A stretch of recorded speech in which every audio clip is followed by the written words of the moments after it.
നമസ്കാരം. ഇന്നത്തെ എല്ലാ വാർത്തകളും സമഗ്രമായി നോക്കാം. ആദ്യം പ്രധാന തലക്കെട്ടുകൾ.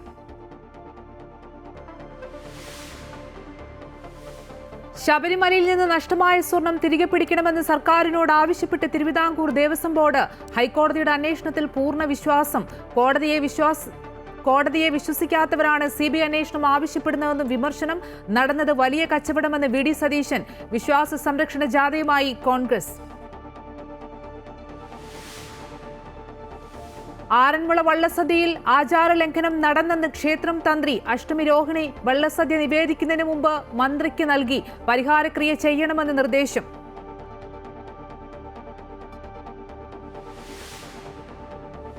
യൂത്ത് കോൺഗ്രസിൽ പുതിയ ഭാരവാഹികളെ ചൊല്ലി ഭിന്നത. അതൃപ്തി പരസ്യമാക്കിയ അബിൻ വർക്കി. ദേശീയ സെക്രട്ടറി പദവി വേണ്ടെന്നും കേരളത്തിൽ പ്രവർത്തിക്കാൻ അനുവദിക്കണമെന്നും അബിൻ വർക്കി. ജാതി സമവാക്യങ്ങൾ നോക്കിയല്ല ഭാരവാഹി തെരഞ്ഞെടുപ്പെന്നും തീരുമാനം പുനഃപരിശോധിക്കില്ലെന്നും യൂത്ത് കോൺഗ്രസ് ദേശീയ അധ്യക്ഷൻ. ഷാഫി പറമ്പിൽ MPക്കെതിരായ പോലീസ് അതിക്രമം വഴിതിരിച്ചുവിടാൻ ശ്രമമെന്ന് Kozhikode DCC president K Praveen Kumar. സംഭവ സ്ഥലത്ത് പോലീസ് കൊണ്ടുവന്നതല്ലാത്ത സ്ഫോടക വസ്തു ഉണ്ടോ എന്ന് പരിശോധിക്കണമെന്നും ആവശ്യം. ബീഹാർ നിയമസഭാ തെരഞ്ഞെടുപ്പിൽ 71 സ്ഥാനാർത്ഥികളെ പ്രഖ്യാപിച്ചു BJP. പട്ടികയിൽ 7 വനിതകൾ. ഉപമുഖ്യമന്ത്രി സാമ്രാട്ട് ചൌധരി താരാപൂരിൽ നിന്ന് ജനവിധി തേടും. നിയമസഭാ സ്പീക്കർ നന്ദകിഷോർ യാദവിന്റെ പേര് പട്ടികയിലില്ല. മറ്റൊരു ഉപമുഖ്യമന്ത്രി വിജയ് കുമാർ സിൻഹ ലഗിസാരയിൽ നിന്ന് മത്സരിക്കും.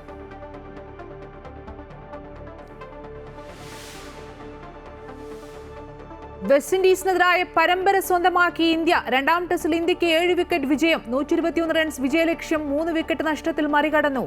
KL രാഹുലിന് അർദ്ധ സെഞ്ചുറി. ശബരിമല സ്വർണ്ണക്കൊള്ളയിൽ കൂടുതൽ നടപടികളുമായി Devaswom board. Assistant engineer K സുനിൽകുമാറിനെ സസ്പെൻഡ് ചെയ്തു. വിരമിച്ച പ്രതികൾക്ക് നോട്ടീസ് നൽകും. നഷ്ടപ്പെട്ട സ്വർണം എത്രയും വേഗം കണ്ടെത്തണമെന്ന് സർക്കാരിനോട് ആവശ്യപ്പെടുമെന്ന് ദേവസ്വം ബോർഡ് യോഗത്തിന് ശേഷം പ്രസിഡന്റ് PS പ്രശാന്ത് പറഞ്ഞു. അതിനിടെ ദേവസ്വം ബോർഡ് ആസ്ഥാനത്ത് SIT സംഘം പരിശോധന നടത്തി. 99 മുതലുള്ള ഫയലുകളാണ് പരിശോധിച്ചത്. ഇപ്പോൾ ഇതിൽ ഉൾപ്പെട്ട് വന്നിട്ടുള്ള സർവീസിലിരിക്കുന്ന ശ്രീ സുനിൽകുമാറിനെ അന്വേഷണ വിധേയമായി സർവീസിൽ നിന്നും സസ്പെൻഡ് ചെയ്യുവാൻ ബോർഡ് തീരുമാനിച്ചിട്ടുണ്ട്. പിന്നെ വിരമിച്ച ജീവനക്കാർ, അവരുമായി ബന്ധപ്പെട്ട് ഇത് KSR ബാധകമായ ഒരു സ്ഥാപനമാണ്. ഇപ്പോൾ KSR ഭാഗം 3 റിട്ടയർ ചെയ്ത ഉദ്യോഗസ്ഥരുമായി ബന്ധപ്പെട്ട പെൻഷൻ ആനുകൂല്യങ്ങളുമായി ബന്ധപ്പെട്ട കാര്യങ്ങളെക്കുറിച്ച് വിശദമായി പറഞ്ഞിട്ടുണ്ട്. അതാണ് ഈ ഉത്തരവിലുള്ളത്. ഉത്തരവനുസരിച്ച് റിട്ടയർ ചെയ്ത ഉദ്യോഗസ്ഥർക്ക് ഈ റൂൾ പ്രകാരം വിശദീകരണ നോട്ടീസ് നൽകി അവരെ വിശദീകരണം വാങ്ങുവാനും തുടർ നടപടികൾ എന്താണോ ഈ നിയമത്തിൽ പറയുന്നത് അതനുസരിച്ചുള്ള തുടർ നടപടികൾ സ്വീകരിക്കുവാനും തീരുമാനിച്ചിട്ടുണ്ട്. കൂടുതൽ വിവരങ്ങളുമായി അൺഫിലിറ്റ് ഡിസൂസ ചേരുന്നു. അൺഫിലിറ്റ്, ഈ ശബരിമല സ്വർണ്ണക്കൊള്ളയിൽ കൂടുതൽ നടപടികളിലേക്ക് കടക്കുകയാണ് Devaswom board. Assistant engineer K സുനിൽകുമാറിനെ സസ്പെൻഡ് ചെയ്തു. ഒപ്പം തന്നെ ഈ നഷ്ടപ്പെട്ട സ്വർണം എത്രയും വേഗം കണ്ടെത്തണമെന്ന് ദേവസ്വം ബോർഡ് സർക്കാരിനോട് ആവശ്യപ്പെടുമ്പോൾ ആ സ്വർണം കണ്ടെത്തുക എന്നുള്ളതാണ് ഏറ്റവും നിർണായകമായ കാര്യവും. തീർച്ചയായും മമ്പിളി, വലിയ രീതിയിൽ പ്രതിരോധത്തിൽ നിൽക്കുമ്പോഴാണ് ദേവസ്വം ബോർഡ് കൂടുതൽ നടപടികളുമായി രംഗത്ത് വരുന്നത്. ആദ്യം എക്സിക്യൂട്ടീവ് ഓഫീസർ, അഡ്മിനിസ്ട്രേറ്റീവ് ഓഫീസറായിരുന്ന മുരാരി ബാബുവിനെ സസ്പെൻഡ് ചെയ്തു. അതിന് പിന്നാലെയാണ് ഇപ്പോൾ എക്സിക്യൂട്ടീവ് എഞ്ചിനീയർ ആയിരുന്ന K സുനിൽകുമാറിനെ സസ്പെൻഡ് ചെയ്തിരിക്കുന്നത്. നിലവിൽ അന്ന് 2019 ഈ സ്വർണവുമായി ബന്ധപ്പെട്ടാണ്, അതായത് ഇപ്പോൾ ഈ അസിസ്റ്റന്റ് എഞ്ചിനീയർ ആയിരിക്കുന്ന ഈ സുനിൽകുമാറിനെ സസ്പെൻഡ് ചെയ്യാനുള്ള ഒരു കാരണമെന്ന് പറയുന്നത് 2019 ഈ സ്വർണം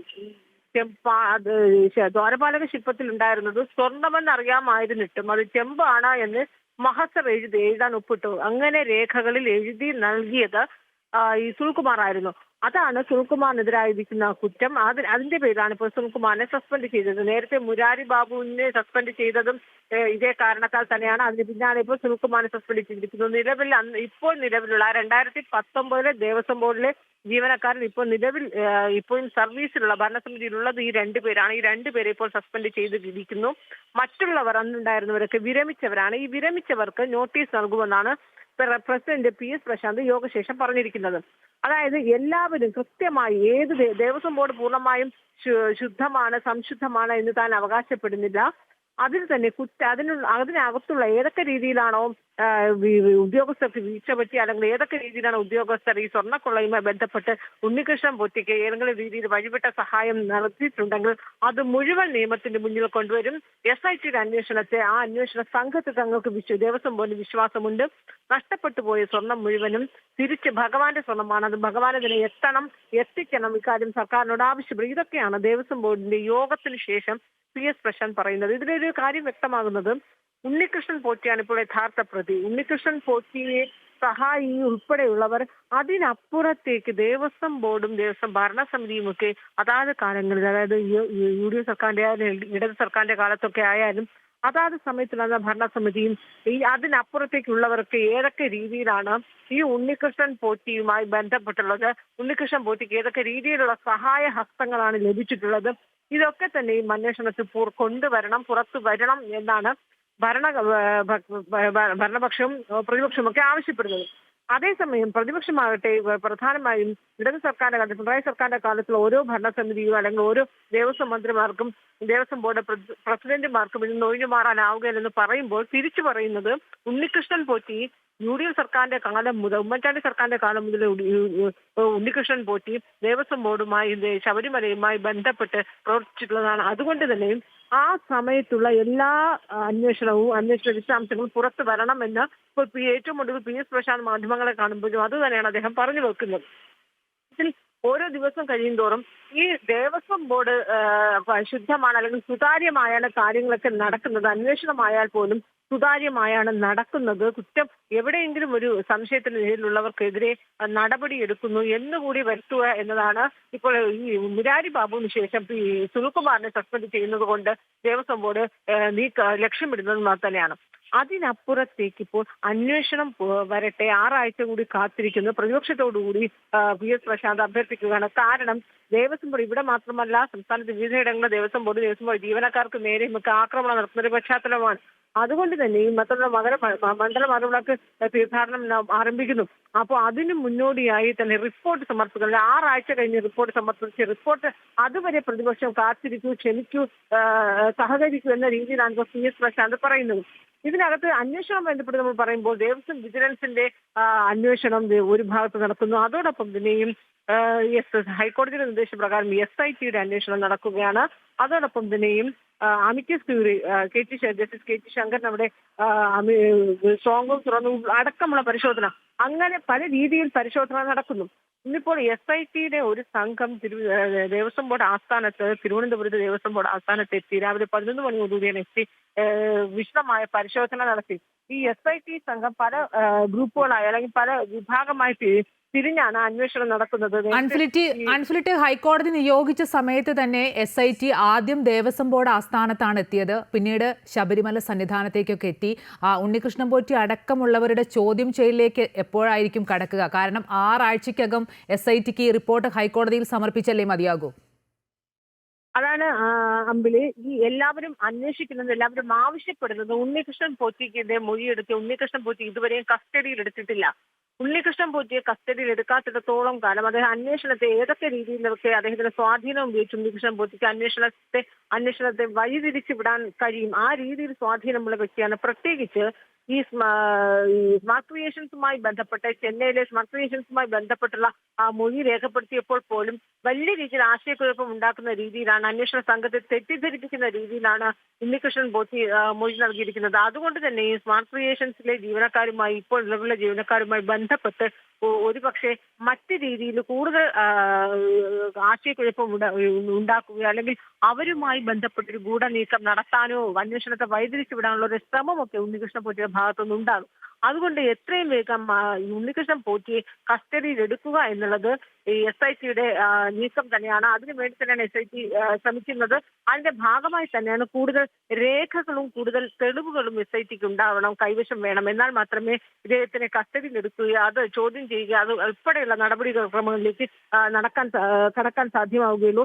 അതിന്റെ ഭാഗമായി കൂടുതൽ രേഖകളും തെളിവുകൾക്കും വേണ്ടിയാണ് ഇന്നിപ്പോൾ ദേവസ്വം ബോർഡ് ആസ്ഥാനത്ത് എത്തിയത്. പക്ഷെ ഇന്ന് രേഖകളാണ് പരിശോധിച്ചത്. 99 മുതലുള്ള രേഖകൾ, അതായത് ഈ വിജയ് മല്യയുടെ UB ഗ്രൂപ്പ് ഈ സ്വർണം പാളി ഇവിടെ സ്വർണം നൽകുന്ന ആ സമയത്ത് എത്ര സ്വർണം ഉണ്ടായിരുന്നു, എങ്ങനെയാണ് ഇത് നൽകിയത്, ഇതിൽ ഏതൊക്കെ രീതിയിൽ ഇതിനെ തരംതിരിക്കുകയോ കണക്കുകൾ രേഖപ്പെടുത്തുകയോ ചെയ്തിട്ടുണ്ടോ, അതുമായി ബന്ധപ്പെട്ട ഫയലുകളാണ് ഇവിടെ പരിശോധിച്ചത്. പക്ഷെ ഇപ്പോൾ നമ്മൾ മനസ്സിലാക്കുന്നത് ആ ഫയലുകളൊന്നും തന്നെ ഇവിടെ ഇപ്പോൾ കാണാനില്ല എന്നാണ് മനസ്സിലാക്കുന്നത്. ഏറ്റവും പ്രധാനപ്പെട്ട ഫയലുകളൊന്നും കാണാനില്ല. SIT സംഘം പരിശോധിച്ചു. രാവിലെ മുതൽ വൈകിട്ട് വരെയും SIT സംഘം പരിശോധന നടത്തി. ആ പരിശോധന നടത്തിയ സമയത്ത് പ്രധാനപ്പെട്ട നിർണായകമായ രേഖകളൊന്നും കണ്ടെത്തിയിട്ടില്ല എന്നാണ് നമ്മൾ മനസ്സിലാക്കുന്നത്. ഒരുപക്ഷെ ആ രേഖകളൊക്കെ കടത്തിയിട്ടുണ്ടോ എന്നും സംശയമുണ്ട്. അങ്ങനെ പല ദുരൂഹതകൾ ഓരോ ദിവസം കഴിയുന്നതോറും കൂടുതൽ ദുരൂഹതകളാണ് പുറത്തു വന്നുകൊണ്ടേയിരിക്കുന്നത്. ഇന്ന് ജീവനക്കാരുടെ മൊഴി രേഖപ്പെടുത്തുകയോ അത്തരത്തിലുള്ള നടപടിയിലേക്ക് SIT സംഘം കടന്നിട്ടില്ല. ഇന്ന് പ്രധാനമായും അവർ നടത്തിയത് രേഖകൾ ഫയലുകൾ പരിശോധിക്കുക. 2019 ഫയലും അപ്പം 99 ഫയലും, ഈ രണ്ട് സമയങ്ങളിലാണ് ഏറ്റവും പ്രധാനപ്പെട്ട തിരിമറികൾ അവിടെ നടന്നുവെന്ന് പറയപ്പെടുന്ന രണ്ട് പ്രധാനപ്പെട്ട വർഷമാണ്. 2019 സ്വർണ്ണമാണെന്ന് അറിഞ്ഞിട്ടും അത് ചെമ്പാണെന്ന് എഴുതി ചെന്നൈയിൽ സ്മാർട്ട് ക്രിയേഷൻസിന് നൽകുന്നു.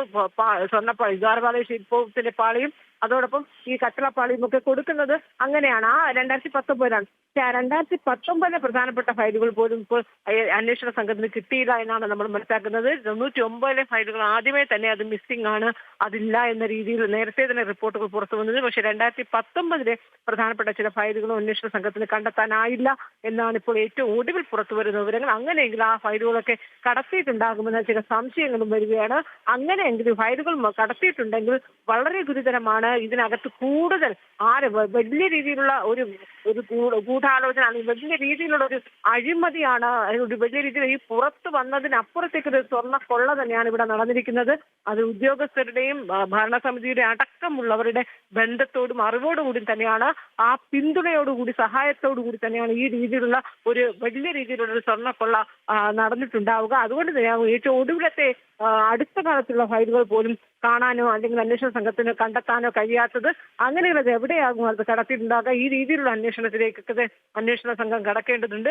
എന്തായാലും ഒരു കാര്യം ഉറപ്പാണ്, വലിയൊരു ആത്മവിശ്വാസത്തിൽ തന്നെയാണ് ഈ ദേവസ്വം ബോർഡ് പ്രസിഡന്റായിരുന്ന PS പ്രശാന്ത് ഓരോ തവണ മാധ്യമങ്ങളും കാണുമ്പോൾ പറയുന്നത്, സർക്കാരായാലും പറയുന്നത്, ഒരുപക്ഷെ ഇവർ പറയുന്നത് UDF സർക്കാരിന്റെ കാലത്തുള്ള ഒരുപാട്. ശരി, ശബരിമല സ്വർണ്ണക്കൊള്ളയിൽ കൂടുതൽ നടപടികളുമായി Devaswom board assistant engineer K സുനിൽകുമാറിനെ സസ്പെൻഡ് ചെയ്തു. അതോടൊപ്പം തന്നെ എത്രയും വേഗം സ്വർണം കണ്ടെത്തണമെന്ന് സർക്കാരിനോട് ദേവസ്വം ബോർഡ് യോഗം ആവശ്യപ്പെടുകയും ചെയ്തു. SIT ഇന്ന് ദേവസ്വം ബോർഡ് ആസ്ഥാനത്തെത്തി പരിശോധന നടത്തുകയും ചെയ്തു. കൂടുതൽ വിശദാംശങ്ങൾ നൽകുകയായിരുന്നു ആൻഫിലി ഡിസൂസ. ഇപ്പോൾ ശബരിമല വിശ്വാസ സംരക്ഷണ ജാഥയിൽ മുതിർന്ന കോൺഗ്രസ് നേതാവ് രമേശ് ചെന്നിത്തല സംസാരിക്കുന്നു.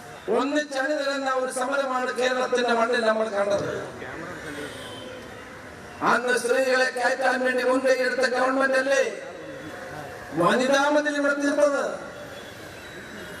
വനിതാ മതിൽ തീർക്കുകയും നവോത്ഥാന സമിതി ഉണ്ടാക്കുകയും വിശ്വാസികളുടെ വികാരങ്ങളെ ദൃഢപ്പെടുത്തുകയും ചെയ്ത സംഭവം കേരളത്തിലെ ജനങ്ങൾ മറന്നിട്ടില്ല. പിന്നീട് അവർ മാപ്പ് ചോദിക്കുകയും വീടാന്തരം കയറി ഇറങ്ങി ക്ഷമ ചോദിക്കുകയും ചെയ്തെന്നുള്ള മറ്റൊരു കാര്യം. ഇപ്പോഴെന്താണ് ഉണ്ടായിരിക്കുന്നത്? നമ്മളൊരു ക്ഷേത്രത്തിൽ പോയാൽ ആ ക്ഷേത്രത്തിലേക്ക് നമ്മൾ നൽകുന്ന കാണിക്ക എന്ന് പറയുന്ന ഭക്തന്റെ ഹൃദയത്തിലുള്ള ഭഗവാനുള്ള അർത്ഥനയാണ്. കോടിക്കണക്കിന് രൂപയാണ് അയ്യപ്പ ഭക്തന്മാർ ശബരിമലയിൽ നേർച്ചയായി നൽകുന്നത്. 49 ദിവസം വ്രതമെടുത്ത് ഭക്തിനിർഭരമായ അന്തരീക്ഷത്തിൽ കെട്ടും കെട്ടി ശബരിമലയിലെത്തുന്ന ഒരു അയ്യപ്പ ഭക്തൻ തന്റെ കയ്യിലുള്ള വസ്തുക്കൾ അവിടെ ഭണ്ഡാരത്തിലേക്ക് ഇടും, കാണിക്കയായിടും. ആ കാണിക്കയായിടുന്ന പണം പോലും അടിച്ചു മാറ്റാൻ മടിയില്ലാത്തൊരു കൂട്ടരാണെന്ന് ദേവസ്വം ബോർഡുകൾ ഭരിച്ചുകൊണ്ടിരിക്കുന്നത്. കഴിഞ്ഞ 10 വർഷത്തിനിടയിൽ 3 ദേവസ്വം മന്ത്രിമാരുണ്ടായിരുന്നു, 3 ദേവസ്വം ബോർഡുകൾ ഉണ്ടായിരുന്നു. ഈ ദേവസ്വം ബോർഡുകളുടെ പ്രവർത്തനത്തെ പറ്റി അന്വേഷിക്കണമെന്നുള്ളതാണ് ഏറ്റവും പുതുതായി വന്നിരിക്കുന്ന കാര്യം. ദേവസ്വം ബോർഡിനെ കൂടി പ്രതിയാക്കിയിരിക്കുന്നു. അവിടുത്തെ സ്ഥാപന ജംഗമ വസ്തുക്കൾ ഒന്നൊന്നായി അടിച്ചു മാറ്റിയത് ആരാണെന്നാണ് അറിയേണ്ടത്. പ്രശസ്ത വ്യവസായിയായ വിജയ് മല്യ, ആ ക്ഷേത്രത്തിൽ സ്വർണം കൊണ്ട് പൊതിയുകയുണ്ടായി. ഒരു ഭക്തരെന്ന നിലയിൽ അദ്ദേഹമാണ് കോടിക്കണക്കിന് രൂപ വിലമതിക്കുന്ന സ്വർണം കൊണ്ട് ആ ശബരിമല ക്ഷേത്രം പരിപൂർണമായി സ്വർണം പൊതിഞ്ഞത്.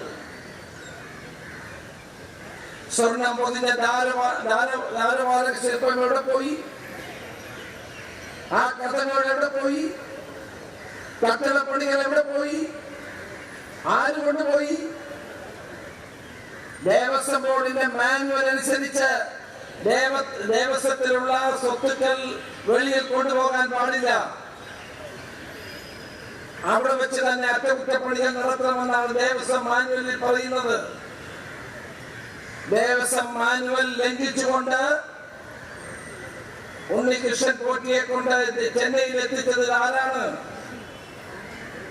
കൊണ്ടുപോയ സ്വർണം അതുപോലെ തിരിച്ചു കൊണ്ടുവന്നോ? അവിടേക്ക് കൊണ്ടുപോയ ദ്വാരപാല ശില്പങ്ങളാണോ തിരികെ കൊണ്ടുവന്നത്? കൊണ്ടുപോയ ദ്വാരപാലക ശില്പം സ്വർണത്തിൽ പൊതിഞ്ഞതാണെങ്കിൽ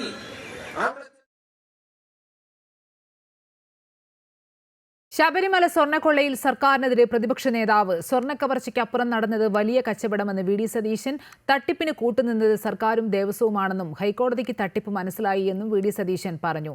പോറ്റി കുടുങ്ങിയാൽ എല്ലാവരും കുടുങ്ങും. ഒറിജിനൽ ദ്വാരപാലക പാളികൾ വിറ്റെന്നും വി ഡി സതീശൻ ആരോപിച്ചു. കാസർഗോഡ് വിശ്വാസ സംരക്ഷണ ജാഥ ഉദ്ഘാടനം ചെയ്ത് സംസാരിക്കുകയായിരുന്നു അദ്ദേഹം. 2025 വീണ്ടും ഇത് പോറ്റി കൊടുക്കാൻ തീരുമാനിച്ചു.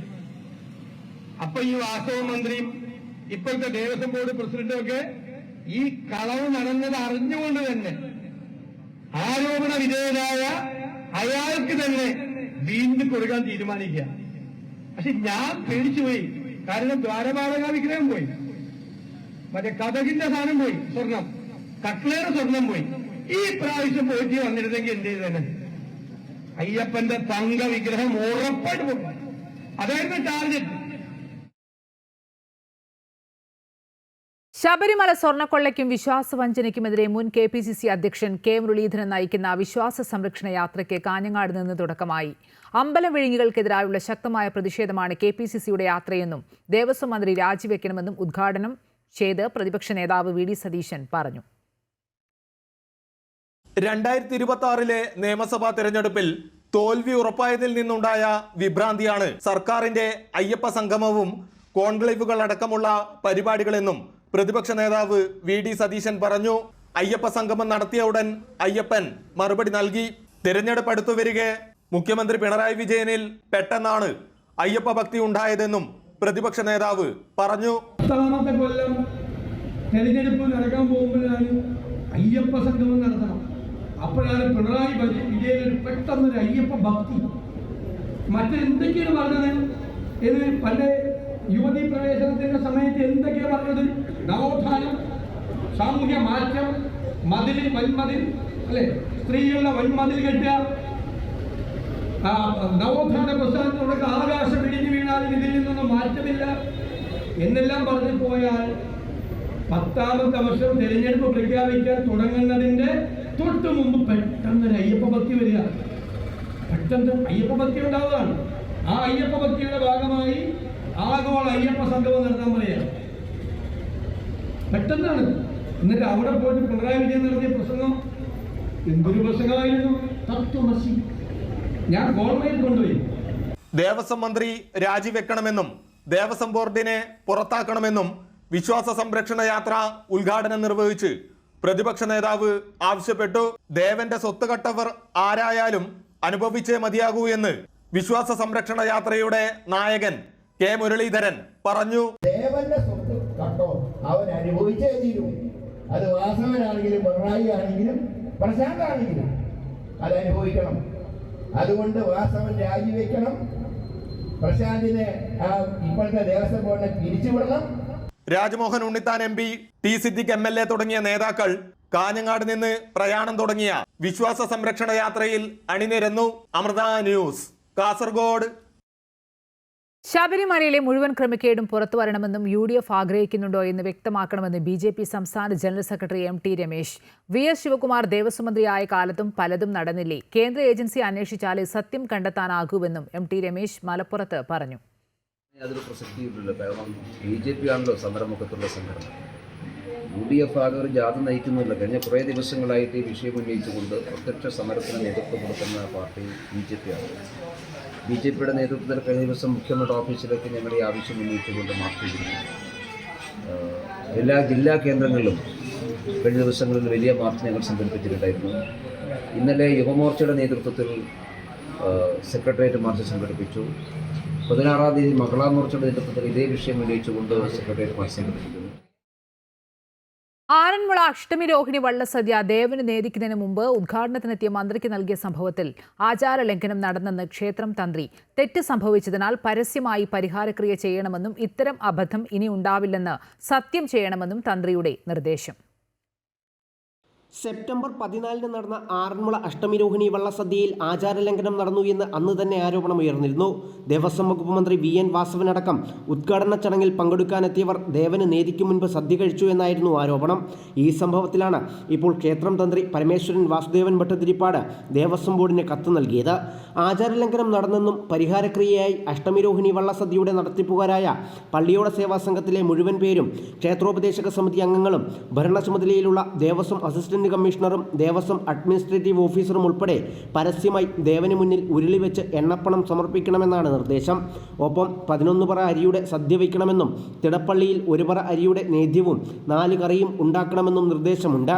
സദ്യ ദേവന് സമർപ്പിച്ച ശേഷം എല്ലാവർക്കും വിളമ്പണം. ഇനി ഇത്തരമൊരു അബദ്ധം ഉണ്ടാവില്ലെന്നും വരും കാലങ്ങളിൽ വിധിപരമായി സദ്യ നടത്തിക്കൊള്ളാമെന്ന് സത്യം ചെയ്യണമെന്നും തന്ത്രി നിർദ്ദേശിക്കുന്നു.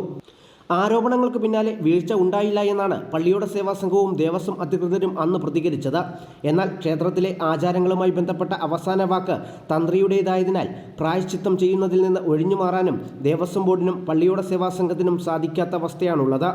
അമൃത ന്യൂസ്, പത്തനംതിട്ട. മറ്റു വാർത്തകളിലേക്ക് വന്നാൽ ഷാഫി പറമ്പിൽ MPക്കെതിരായ പോലീസ് അതിക്രമം വഴിതിരിച്ചുവിടാൻ ശ്രമം നടക്കുന്നതായി കോഴിക്കോട് DCC അധ്യക്ഷൻ K പ്രവീൺകുമാർ. സംഭവ സ്ഥലത്ത് പോലീസ് കൊണ്ടുവന്നതല്ലാത്ത സ്ഫോടക വസ്തു ഉണ്ടോ എന്ന് പരിശോധിക്കണമെന്നും പ്രവീൺകുമാർ ആവശ്യപ്പെട്ടു. ഷാഫി പറമ്പിൽ MPക്കെതിരെ ഉൾപ്പെടെയുള്ള UDF പ്രവർത്തകർക്കും നേതാക്കൾക്കുണ്ടായ പോലീസ് അതിക്രമത്തിൻ്റെ ഗതി തിരിച്ചുവിടാൻ പോലീസും CPM ശ്രമിച്ചുകൊണ്ടിരിക്കുകയാണ്. ഇപ്പോൾ ഏറ്റവും അവസാനമായി വന്ന നടപടി ഷാഫി പറമ്പിലിനെയും എന്നെയൊക്കെ പ്രതിയാക്കി കേസെടുത്തു. അതിലുപരിയായി ഏതോ ഒരു UDF പ്രവർത്തകൻ്റെ പേരിൽ സ്ഫോടക വസ്തു എറിഞ്ഞതിൻ്റെ പേരിൽ കേസെടുത്തിരിക്കുന്നു. സ്ഫോടക വസ്തു എറിഞ്ഞതിൻ്റെ വിഷ്വലുണ്ട് എന്നാണ് അത്ര പോലീസ് പറയുന്നത്. അങ്ങനെയാണെങ്കിൽ ഞങ്ങൾ പറയുന്നൊരു കാര്യം ആ സംഭവ സ്ഥലത്ത് പോലീസ് കൊണ്ടുവന്ന ഉപയോഗിച്ച സ്ഫോടക വസ്തു അല്ലാത്ത ഏതെങ്കിലും ഒരു സ്ഫോടക വസ്തു കൊണ്ടുവന്ന് പോലീസ് തെളിയിക്കണം.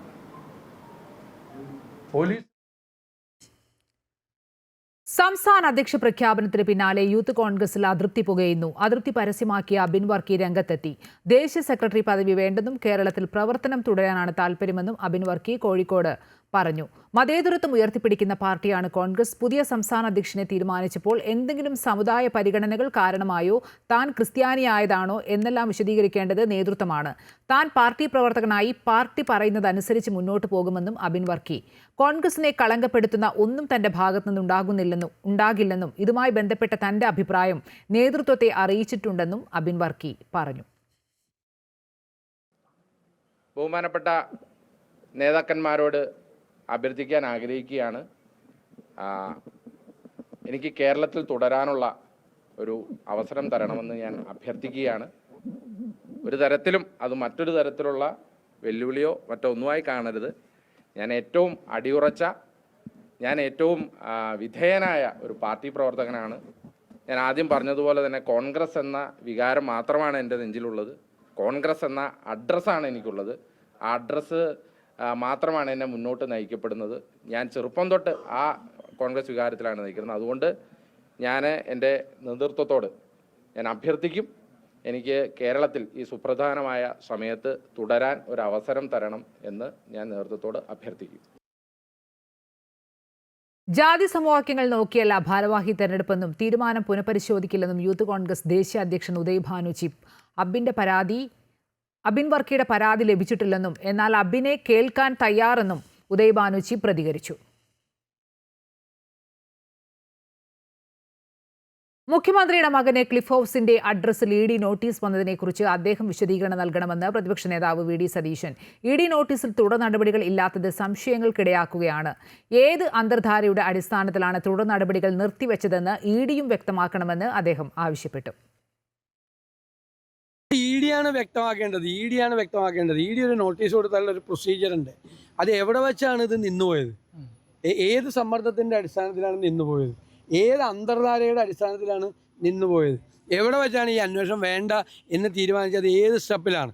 ഞാൻ അറിയാൻ കഴിഞ്ഞത് മുകളിൽ നിന്ന് ഇ ഡിക്ക് നിർദ്ദേശം വന്നു, ഇനി അതുമായി പ്രൊസീഡ് ചെയ്യണ്ട എന്നാണ് ഇൻഫോർമലായി ഞാൻ അറിഞ്ഞത്. ശരിയാണോ എന്ന് എനിക്കറിയില്ല. അത് ഇ ഡിയാണ് വ്യക്തമാക്കേണ്ടത്. ഏത് ഘട്ടത്തിലാണ് ഈ ഒരു നോട്ടീസ് കൊടുത്താലുള്ളൊരു പ്രൊസീജിയർ ഫോർമാലിറ്റീസ് ഉണ്ട്. അത് നിർവഹിക്കാതെ അവിടെ വെച്ച് നിർത്താൻ എവിടെ നിന്നാണ് സമ്മർദ്ദം ഉണ്ടായത്? ഇ ഡിയുടെ മേലുദ്യോഗസ്ഥന്മാരാണോ, രാഷ്ട്രീയ നേതൃത്വമാണോ, ആരിടപെട്ടിട്ടാണ് അത് ഇല്ലാതാക്കിയെന്നുള്ളൊരു ദുരൂഹതയുണ്ട്. മുഖ്യമന്ത്രിയുടെ മകനെതിരെയുള്ള ഇ ഡി സമൻസിൽ പ്രതികരണവുമായി മന്ത്രി സജി ചെറിയാൻ. എത്രയോ ഇ ഡിയെ കണ്ടു. 2021 ഇതുപോലെ മുഖ്യമന്ത്രിയെ ടാർഗറ്റ് ചെയ്ത് ഇറങ്ങി. അതാണ് അന്ന് 98 സീറ്റ് കിട്ടിയത്. വസ്തുതാപരമല്ലാത്ത കാര്യങ്ങൾ വരുമ്പോൾ സഹതാപം കൂടും. മുഖ്യമന്ത്രിയോട് സഹതാപം കൂടി അടുത്ത പ്രാവശ്യം 110 സീറ്റ് കിട്ടുമെന്നും മന്ത്രി പറഞ്ഞു. മുഖ്യമന്ത്രിക്കെതിരെ പറഞ്ഞത് എവിടെ ചെന്ന് അവസാനിച്ചു? എന്തെങ്കിലും അദ്ദേഹത്തെ പറ്റി പറഞ്ഞാൽ അത് ഒരു വസ്തുതയില്ലാത്തതോടുകൂടി കുറച്ചുകൂടി സഹതാവും. ഒന്നും അവസാനിക്കാനില്ല. എന്ത് ഇ ഡി ഒക്കെ വ്യക്തത വരുത്തിയല്ലേ? എത്രയോ ഇ ഡി കണ്ടു നിങ്ങൾ 2021 ഈ മുഖ്യമന്ത്രി ഇതുപോലെ ടാർഗറ്റ് ചെയ്തിറങ്ങിയാണ് ഞങ്ങൾക്ക് 98 സീറ്റ് കിട്ടിയത്. നിങ്ങളുടെ കൂട്ടത്തിൽ എന്തെങ്കിലും UDF-നോട് സ്നേഹമുള്ള ആരെങ്കിലും ഉണ്ടെങ്കിൽ ഈ ഇറങ്ങരുത്. ആ മനുഷ്യൻ്റെ സഹതാപം കൂടി 110 സീറ്റ് കിട്ടും. പാലക്കാട് 2 യുവാക്കൾ വെടിയേറ്റ് മരിച്ച നിലയിൽ. മരുതുംകാട് സ്വദേശി ബിനു, നിതിൻ എന്നിവരാണ് മരിച്ചത്. മരുതുംകാട് സർക്കാർ സ്കൂളിന് സമീപത്തെ വഴിയിലാണ് ഇരുവരെയും മരിച്ച നിലയിൽ കണ്ടെത്തിയത്. മൃതദേഹത്തിന് സമീപത്ത് നിന്ന് നാടൻ തോക്കും കണ്ടെത്തി. നിതിനെ കൊലപ്പെടുത്തിയ ശേഷം ബിനു സ്വയം വെടിവെച്ച് മരിച്ചതാകാമെന്നാണ് സൂചന. കല്ലടിക്കോട് പോലീസ് അന്വേഷണം തുടങ്ങി. പള്ളുരുത്തി സെന്റ് റീതാസ് പബ്ലിക് സ്കൂളിലെ ഹിജാബ് വിവാദത്തിൽ സമവായം. ജനപ്രതിനിധികളും വിദ്യാർത്ഥിനിയുടെ രക്ഷിതാക്കളും സ്കൂൾ അധികൃതരും തമ്മിലുള്ള ചർച്ചയിലാണ് പ്രശ്നം ഒത്തുതീർത്തത്. ഹിജാബ് വിവാദത്തെ തുടർന്ന് മതസ്പർദ്ധയുണ്ടാക്കാൻ അനുവദിക്കില്ലെന്ന് ഹൈബി ഈഡൻ MP പറഞ്ഞു. യൂണിഫോമിന് വിരുദ്ധമായി ഒരു വിദ്യാർത്ഥിനി ഹിജാബ് ധരിച്ചു വന്നത് സ്കൂൾ മാനേജ്മെന്റ് വിലക്കിയതാണ് വിവാദമായത്. സെന്റ് റീതാസ് പബ്ലിക് സ്കൂളിലെ വിദ്യാർത്ഥിനി ഹിജാബ് ധരിച്ചു വന്നത് വഴി യൂണിഫോം ധരിക്കുന്നത് സംബന്ധിച്ച സ്കൂളിന്റെ ബൈലോ പാലിച്ചില്ലെന്ന് ചൂണ്ടിക്കാട്ടി സ്കൂൾ മാനേജ്മെന്റ് വിലക്കിയതാണ് വിവാദമായത്. തുടർന്ന് സ്കൂൾ അധികൃതർ കുട്ടിയെ മാനസികമായി പീഡിപ്പിക്കുന്നുവെന്നാരോപിച്ച് മാതാപിതാക്കൾ രംഗത്തെത്തി. ഹിജാബ് ധരിക്കുന്നതിനെ ചൊല്ലിയുള്ള തർക്കത്തിൽ സ്കൂൾ അടച്ചിട്ടിരുന്നു. തുടർന്ന് വിഷയത്തിൽ MP ഹൈബി ഈഡനും സ്കൂൾ അധികൃതരും രക്ഷിതാക്കളും ചേർന്ന് നടത്തിയ ചർച്ചയിലാണ് വിഷയം രമ്യമായി പരിഹരിച്ചത്. അല്ലല്ല, ഞാൻ പറഞ്ഞത് ഇവിടെ ചെറിയ ഇൻസിഡൻസ്, ഒറ്റപ്പെട്ടു പോകുന്ന സംഭവങ്ങൾ പെരുപ്പിച്ചു കാണിക്കാൻ വേണ്ടി പല വർഗീയ ശക്തികളും ഇപ്പോൾ ഈ വിഷയം ഞങ്ങൾ ഈ സിസ്റ്റേഴ്സായിട്ട് സംസാരിച്ചു. ഇവിടെ എല്ലാ വിഭാഗം ആളുകളും പഠിക്കുന്നുണ്ട്. അവരുടെ വലിയ പിന്തുണയോടുകൂടി ഈ സ്ഥാപനങ്ങൾ നടത്തുന്നു. അപ്പോൾ അങ്ങനെ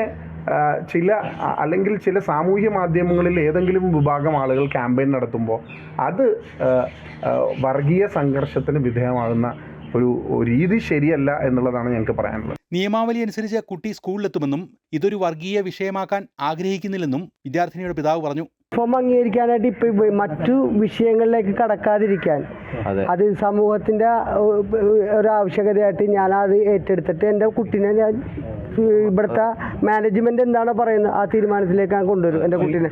ഇത് നാളെ ഒരിക്കലും ഇതൊരു കമ്മ്യൂണൽ ഇഷ്യൂ ആകരുത് എന്നുള്ള ഒരൊറ്റ ഇത്.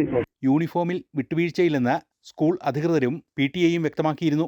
വിവാദത്തെ തുടർന്ന് സ്കൂളിന് പോലീസ് കാവലും ഏർപ്പെടുത്തിയിരുന്നു. അമൃത ന്യൂസ്, കൊച്ചി. കുന്നംകുളം മുൻ MLA-യും CPI നേതാവുമായ ബാബു M. പാലിശ്ശേരി അന്തരിച്ചു. 67 വയസ്സായിരുന്നു. പാർക്കിൻസൺസ് രോഗത്തെ തുടർന്ന് ഏറെ നാളായി ചികിത്സയിലായിരുന്നു. കടുത്ത ശ്വാസതടസ്സം അനുഭവപ്പെട്ടതിനെ തുടർന്ന് 2 ദിവസം മുമ്പാണ് കുന്നംകുളത്തെ സ്വകാര്യ ആശുപത്രിയിൽ പ്രവേശിപ്പിച്ചത്. വെന്റിലേറ്ററിന്റെ സഹായത്തോടെ ചികിത്സ തുടരുന്നതിനിടെയാണ് അന്ത്യം. 2006-2011 കാലഘട്ടങ്ങളിൽ കുന്നംകുളം MLA ആയിരുന്നു ബാബു M. പാലിശ്ശേരി. കൊരട്ടിക്കരയിൽ ജനിച്ച അദ്ദേഹം 1980-ൽ DYFIയിലൂടെയാണ് പൊതുരംഗത്തെത്തിയത്. DYFIയുടെ സംസ്ഥാന നിർവാഹക സമിതി അംഗം, CPIM തൃശൂർ ജില്ലാ സെക്രട്ടേറിയറ്റ് അംഗം എന്നീ നിലകളിൽ പ്രവർത്തിച്ച അദ്ദേഹം പ്രമുഖ ഇടതുപക്ഷ രാഷ്ട്രീയ നേതാവായിരുന്നു. 2001-ലും 2006-ലും കുന്നംകുളം നിയോജക മണ്ഡലത്തിൽ നിന്നുമുള്ള കേരള നിയമസഭയിലെ അംഗമായിരുന്ന ബാബു എം പാലശ്ശേരി ജനകീയ വിഷയങ്ങൾ സഭയിലെത്തിക്കുന്നതിൽ അതീവ ശ്രദ്ധ പുലർത്തിയിരുന്നു. ഗ്രന്ഥശാല സംഘം ജില്ലാ president, CITU joint secretary, Kerala Kalamandalam executive board അംഗം തുടങ്ങി സാംസ്കാരിക, തൊഴിലാളി, കായിക മേഖലകളിലെല്ലാം അദ്ദേഹം നിർണായക പങ്കുവഹിച്ചു. പാർക്കിൻസൺ രോഗത്തെ തുടർന്ന് ഏറെ നാളായി ചികിത്സയിലായിരുന്നു. ഇന്നുച്ചയ്ക്ക് 1 മണിയോടെയാണ് മരണം സ്ഥിരീകരിച്ചത്. അമൃത ന്യൂസ്, തൃശൂർ. സംസ്ഥാനത്ത് കനത്ത മഴയും ഇടിമിന്നലും. കണ്ണൂരിൽ ഇടിമിന്നലേറ്റ് 2 പേർ മരിച്ചു. വരും ദിവസങ്ങളിലും മഴ ശക്തമാകുമെന്ന് കാലാവസ്ഥാ വകുപ്പ്. തിരുവനന്തപുരം മുതൽ തൃശൂർ വരെയുള്ള 8 ജില്ലകളിൽ യെല്ലോ അലർട്ട് പ്രഖ്യാപിച്ചു. അടുത്ത 5 ദിവസം സംസ്ഥാനത്ത് മഴ തുടരും. ശക്തമായ കാറ്റിനും കടലാക്രമണത്തിനും സാധ്യതയുള്ളതിനാൽ തീരദേശത്ത് ജാഗ്രതാ നിർദ്ദേശം നൽകിയിട്ടുണ്ട്. സംസ്ഥാനത്തെ വിവിധ ഭാഗങ്ങളിൽ മഴ കനത്തതോടെ 8 ജില്ലകളിലാണ് കാലാവസ്ഥാ കേന്ദ്രം യെല്ലോ അലർട്ട് പ്രഖ്യാപിച്ചിട്ടുള്ളത്. തിരുവനന്തപുരം, കൊല്ലം, പത്തനംതിട്ട, ആലപ്പുഴ, കോട്ടയം, ഇടുക്കി, എറണാകുളം, തൃശൂർ എന്നീ ജില്ലകളിൽ ശക്തമായ മഴയ്ക്ക് സാധ്യതയുണ്ട്. വരുന്ന മണിക്കൂറുകളിൽ മഴ ശക്തമാകുമെന്നും മുന്നറിയിപ്പുണ്ട്. 5 ദിവസം കൂടി മഴ തുടരും. മഴയ്ക്കൊപ്പം ശക്തമായ കാറ്റിനും ഇടിമിന്നലിനും സാധ്യതയുണ്ട്. കള്ളക്കടൽ പ്രതിഭാസത്തിന്റെ ഭാഗമായി കടലാക്രമണത്തിന് സാധ്യതയുള്ളതിനാൽ തീരദേശ മേഖലകളിൽ ജാഗ്രതാ നിർദ്ദേശം നൽകിയിട്ടുണ്ട്. കേരള തീരത്ത് മത്സ്യബന്ധനത്തിന് വിലക്കില്ല. ലക്ഷദ്വീപ് തീരത്ത് നാളെ മത്സ്യബന്ധനത്തിന് വിലക്ക് ഏർപ്പെടുത്തിയിട്ടുണ്ട്. കണ്ണൂരിൽ 2 പേർ മിന്നലേറ്റ് മരിച്ചു. അസം സ്വദേശികളായ ക്വാറി തൊഴിലാളികളാണ് മരിച്ചത്. മലപ്പുറം കൊണ്ടോട്ടിയിൽ 2 പേർക്ക് മിന്നലേറ്റു. ഏക്കപ്പറമ്പിൽ കെട്ടിട നിർമ്മാണത്തിനിടെ കിഴിശ്ശേരി സ്വദേശികൾക്കാണ് മിന്നലേറ്റത്. പരിക്കേറ്റവരെ കൊണ്ടോട്ടി സ്വകാര്യ ആശുപത്രിയിൽ പ്രവേശിപ്പിച്ചു. അമൃത ന്യൂസ്, തിരുവനന്തപുരം. മലപ്പുറം കൊണ്ടോട്ടിയിൽ 2 പേർക്ക് മിന്നലേറ്റു. എക്കാപ്പറമ്പിൽ കെട്ടിട നിർമ്മാണത്തിനിടെ കിഴിശ്ശേരി സ്വദേശികളായ സിറാജുദ്ദീൻ, അബ്ദുൾ റഫീഖ് എന്നിവർക്കാണ് മിന്നലേറ്റത്. 2 പേരെയും മെഡിക്കൽ കോളേജിലേക്ക് മാറ്റി.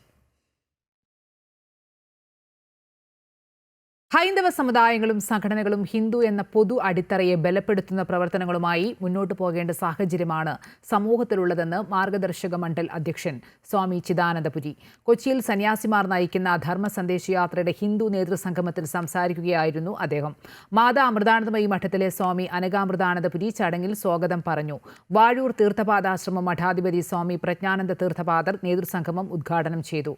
സ്വാമി ആദ്യാത്മാനന്ദ സരസ്വതി, സ്വാമി പ്രജ്ഞാനന്ദ തീർത്ഥപാദർ, സ്വാമി വേദാമൃതാനന്ദപുരി തുടങ്ങി 41 സന്യാസി വര്യന്മാർ പരിപാടിക്ക് നേതൃത്വം നൽകി.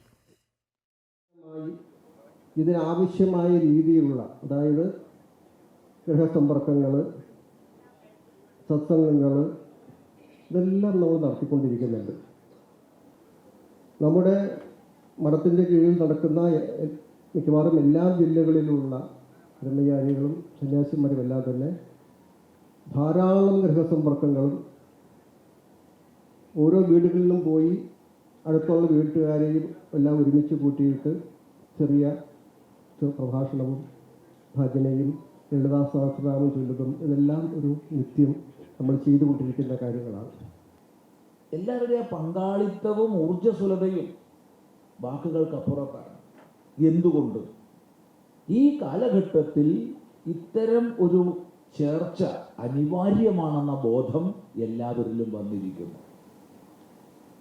ഇന്ന് കേരളത്തിൽ പ്രവർത്തിക്കുന്ന എല്ലാ സന്യാസിമാരും, അവിടെ ഇന്നാളെന്നില്ല, എല്ലാവരും ഒരുപോലെ സമാജത്തിൽ ഊർജ്ജസ്വലമായി പ്രവർത്തിക്കുന്നവരാണ്.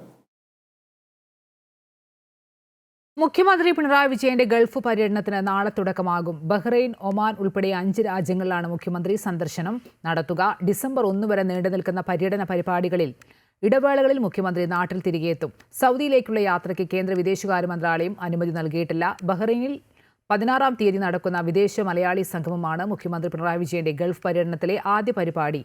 ബഹ്റൈൻ കൂടാതെ ഒമാൻ, ഖത്തർ, കുവൈറ്റ്, UAE എന്നീ രാജ്യങ്ങളിലാണ് മുഖ്യമന്ത്രിയുടെ സന്ദർശനം. ബഹ്റൈൻ സന്ദർശനത്തിനായി വൈകിട്ട് യാത്ര തിരിക്കുന്ന മുഖ്യമന്ത്രിയുടെ സന്ദർശനം ഡിസംബർ 1 വരെ നീളും. മന്ത്രി സജി ചെറിയാനും മുഖ്യമന്ത്രിയുടെ പേഴ്സണൽ അസിസ്റ്റന്റ് VM സുനീഷിനുമാണ് മുഖ്യമന്ത്രിയെ കൂടാതെ യാത്രയ്ക്ക് കേന്ദ്ര വിദേശകാര്യ മന്ത്രാലയം അനുമതി നൽകിയിട്ടുള്ളത്. അതേസമയം മുഖ്യമന്ത്രിയുടെ സൗദി സന്ദർശനത്തിന് കേന്ദ്ര വിദേശകാര്യ മന്ത്രാലയം അനുമതി നിഷേധിച്ചിരിക്കുകയാണ്. ബഹ്റൈനിൽ 16-ാം തീയതി നടക്കുന്ന വിദേശ മലയാളി സംഗമമാണ് മുഖ്യമന്ത്രി പിണറായി വിജയന്റെ ഗൾഫ് പര്യടനത്തിലെ ആദ്യ പരിപാടി. ബഹ്റൈൻ കൂടാതെ ഒമാൻ, ഖത്തർ, കുവൈറ്റ്, UAE എന്നീ രാജ്യങ്ങളും മുഖ്യമന്ത്രി സന്ദർശിക്കും. ബഹ്റൈൻ സന്ദർശനത്തിനായി വൈകിട്ട് യാത്ര തിരിക്കുന്ന മുഖ്യമന്ത്രിയുടെ സന്ദർശനം ഡിസംബർ 1 വരെ നീളും.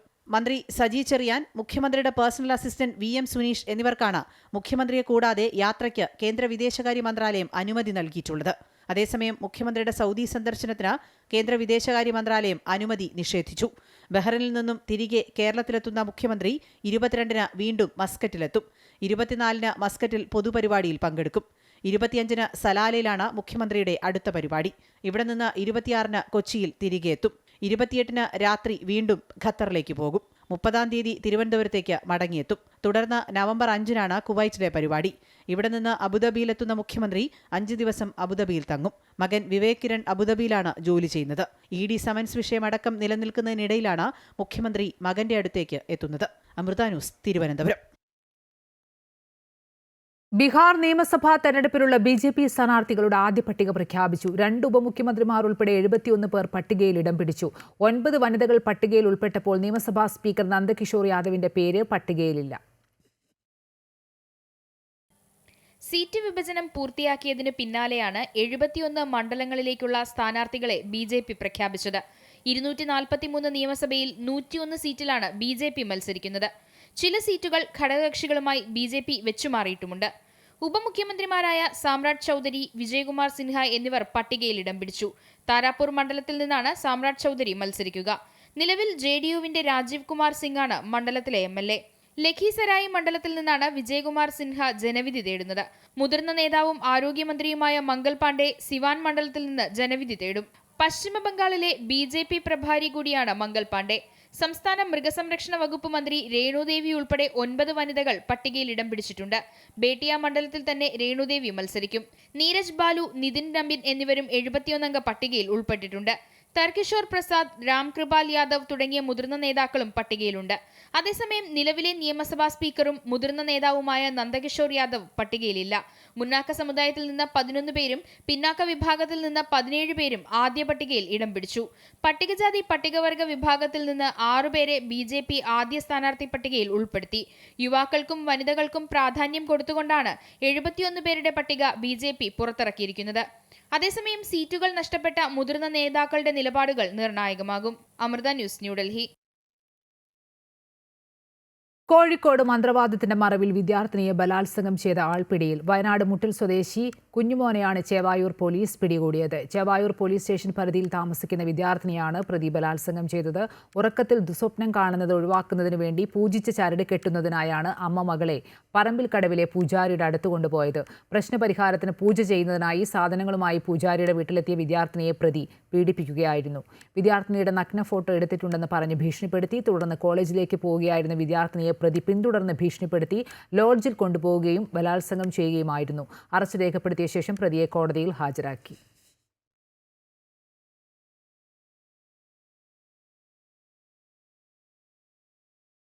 തിരുവനന്തപുരത്ത് നടക്കുന്ന വിശ്വാസ സംരക്ഷണ ജാഥയിൽ UDF കൺവീനർ അടൂർ പ്രകാശ് സംസാരിക്കുന്നു. ശ്രീ ശക്തൻ, ബഹുമാന്യനായ ശ്രീ വിഷ്ണുനാഥ്, ഏറ്റവും പ്രിയങ്കരനായ ഈ ജാഥയുടെ വൈസ് ക്യാപ്റ്റൻ പ്രിയപ്പെട്ട ശ്രീ വിൻസെന്റ്, ശ്രീ പഴകുളം മധു, വേദിയിലെ ബഹുമാന്യരായ നേതാക്കളെ, പ്രിയപ്പെട്ട സഹോദരി സഹോദരന്മാരെ, സുഹൃത്തുക്കൾ,